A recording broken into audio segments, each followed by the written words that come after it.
Porn addiction, the cause, signs, and self-help strategies. I'm Dr. Trish Leigh.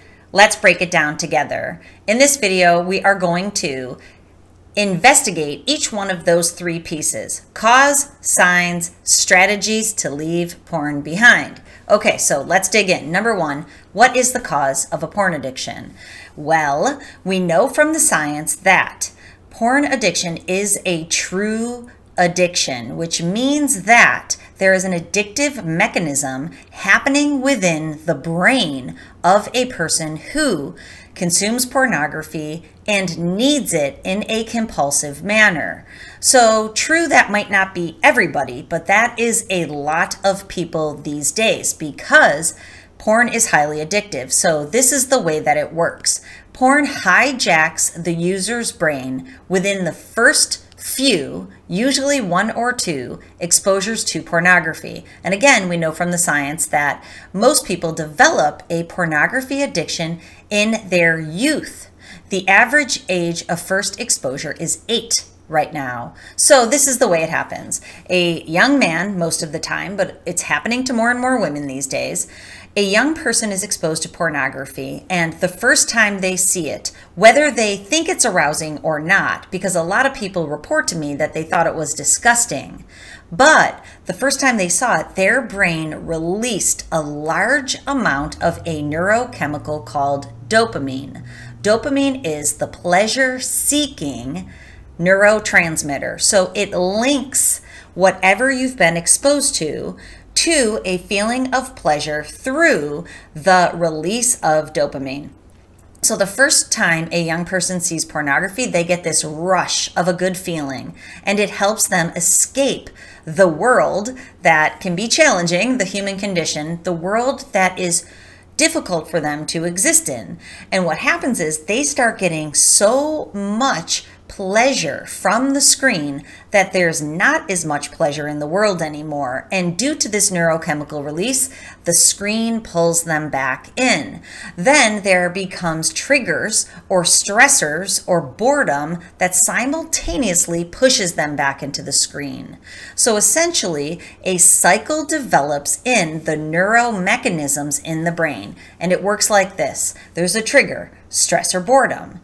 There is the desire to consume pornography because of that first exposure, and a person keeps going back for more. So when they go back for more, their brain starts to drip dopamine the minute they have the thought about pornography. When they begin to consume pornography, they get this flood of dopamine that helps them to feel good, and they feel escapism from the world. They feel a rush, a numbing feeling. They feel great for the time that they've consumed pornography.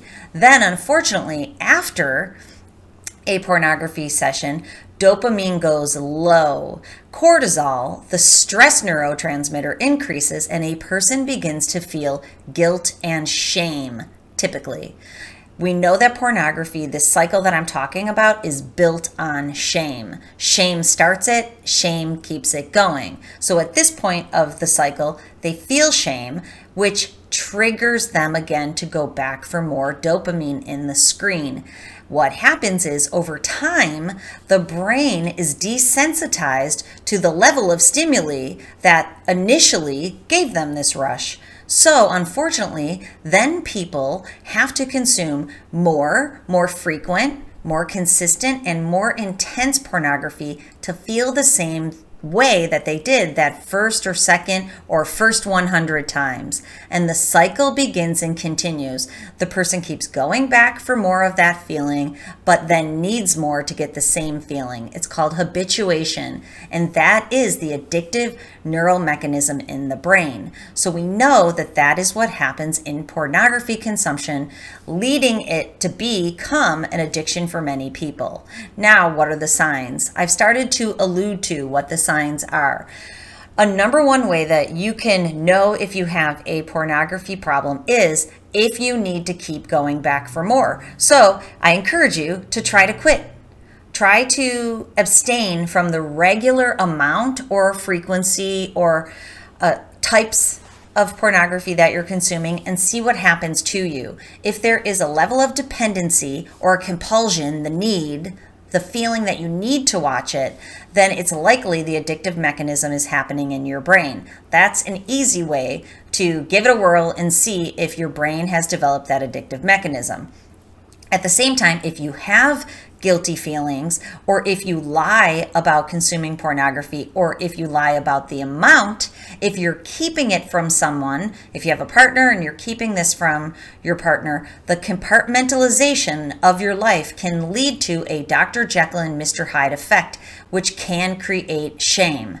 So another sign that happens with this Dr. Jekyll and Mr. Hyde is that your mood is off, or it can be different depending upon where you are in this porn cycle. At the top of the cycle, when you're stressed and you're triggered, you're going to be angry and irritable. Things will bother you. You'll lash out at people. But then as you get that dopamine flowing, and right after a porn session, you're going to be filled with dopamine.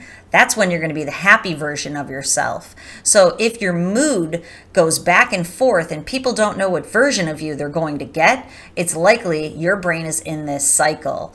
We know from the science that people go to porn to regulate their mood in the first place, to offset anxiety and boredom. But then unfortunately, science also shows that when you get into this cycle, it creates more anxiety and depression, lack of focus, if you have brain fog, if you have difficulty thinking, if your motivation for work, your relationships, and your hobbies is down, that is also a sign that your brain is sucked into the screen. You need it to regulate your mood. And then what happens is there's not enough joy in your real life. All the pleasure is coming from the easy button of the screen. This is another sign. Okay, moving on to the last sign that we're going to talk about in this video, but there's hundreds of videos where I discuss these concepts on my YouTube channel, Porn Brain Reboot, Dr. Trish Leigh. So check out all the other videos. They're labeled by topic, easy to get through.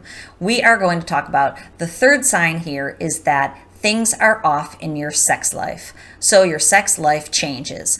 We know from the science and anecdotally that your sexual arousal template changes. The things that you find exciting and arousing are the things that you have been consuming in pornography. So those are not real. That is a distorted reality of how sex should be. So what happens for people is that either they will try to have their partner include some of those acts or genres or anything else that you've been seeing in pornography, including them in your sex life with your partner, which is not met with agreement because real women don't like those things. Science shows it. Or it will lead to other sexually acting out behaviors, visiting prostitutes. And we know again from scientific studies, prostitutes say that the number one thing that people who use their services want are the things that they've seen in porn. Not rocket science, but definitely neuroscience. So if you're acting out with prostitutes, if you are moving towards an affair because of the sex, if you are sexting someone, if you're using webcam sex services, any websites, if you know what I'm talking about, I probably don't need to continue. If that behavior is escalating because you want to experience what you've seen as a fourth wall participant, you now want to actually experience it, this is an escalation. So it might be trying to get your partner to do it, or you may not be interested in sex with your partner. You only want pornography, masturbation, or possibly these other sexually acting out behaviors. Those are red flags. Okay, moving on to the self-help strategies. I've developed a comprehensive scientific program that includes the concept I'm about to tell you, because if you really are stuck in an addictive cycle, it's very difficult to leave it behind by yourself. But I'm going to share the elements with you right now so you know what you need to look at and then what you need to resolve. So this is what needs to happen, is you have to unwire the porn brain pattern that has been created in your brain. And you do that by visiting unresolved trauma or dysfunction that has happened in childhood. Many times that's a piece. So you have to unwire that pattern by visiting and resolving those experiences and putting up fences so that you cannot go back to porn. It's very difficult to overcome those first urges and cravings. You have to create a plan so that you have something else that's dopamine producing in the world to offset anxiety and boredom so you don't go back into the screen. Then you have to look at your routines and your habits, your thought processes, your emotions, and be able to set up new routines, new physical and mental environment so that you change as many things in your world so you don't need to offset your mood. Your mood is better in the first place. And when you do that, you will rewire your brain and you will put a structure and a lifestyle of dignity and integrity in place so that that pattern will hardwire itself in for the long run. Those are the three primary elements that need to be explored, resolved, and then put together so that it is a plan for you. Unwire, rewire, hardwire. Look at your past, your present, and set goals for the future. That is how you will succeed. If you're looking for help on this journey, please reach out to me, drtrishleigh.com. There's a tab at the top, Porn Brain Reboot. It has programs of different shapes and sizes. I'm here for you. I would love to support you in this journey so you can be successful, because you deserve to thrive in your full potential and not to continue to damage your brain so that you struggle with pornography consumption and waste your time and your energy when it could be spent and invested in your well-being and your future. So I'd love to help you out with that. And until we meet, control your brain or it'll control you.